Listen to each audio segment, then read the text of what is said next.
ఇప్పుడు గౌరవ ministry of education మంత్రి సమాధానం ఇవ్వవలసిందిగా కోరుతున్నాను. అధ్యక్ష, ఉపాధి మేళల ద్వారా 1.5 లక్షల ఆఫర్ లెటర్లు గాలిలో వచ్చినవి కావు. అవి ప్రైవేట్ రంగ సంస్థలతో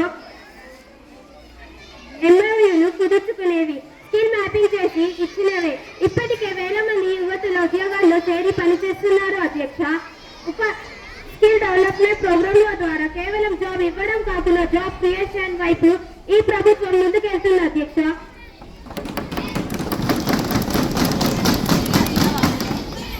సప్లిమెంటరీ ప్రశ్నకు అనుమతిస్తున్నాను. నిర్మల్ నియోజకవర్గ ఎమ్మెల్యే శ్రేష్ఠ గారు ప్రశ్న అడగవలసిందిగా కోరుతున్నాను. అధ్యక్ష, స్కిల్ డెవలప్మెంట్ పేరుతో 500 కోట్లు కేటాయించామంటారు. కానీ గ్రౌండ్ రియాలిటీ చూస్తే ట్రైనింగ్ సెంటర్ల కన్నా ఫోటో సెంటర్లు ఎక్కువ. ప్రజలు అడుగుతున్నది ఒకటే, సార్ కోట్ల బడ్జెట్ యువకుల కౌంటర్ కు చేరిందా లేదా పోస్టర్లకే పరిమితం అయిపోయిందా? ప్రభుత్వ ఉద్యోగుల నోటిఫికేషన్ ను విడుదల చేశామని ఒక సంవత్సరం నుంచి చెబుతూనే ఉన్నారు. కానీ చివరికి వచ్చినది త్వరలోని కమిటీ రిపోర్ట్ మాత్రమే. అధ్యక్ష,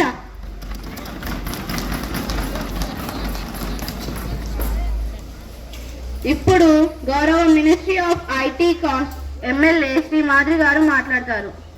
సమాధానం ఇస్తారు.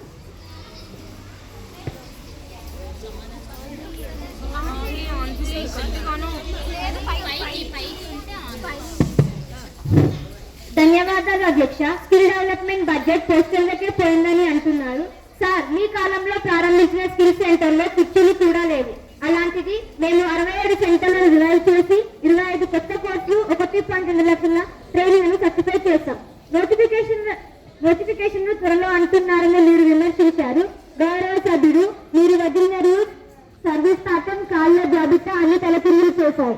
మేము సరిదిద్దుకొని 35,000 ఉద్యోగాల నోటిఫికేషన్ ఇచ్చాం. త్వరలో మా పదం కాదు, తరువాతి ఎన్నికల్లో చేస్తామనేది మీ పార్టీ ప్రత్యేకత.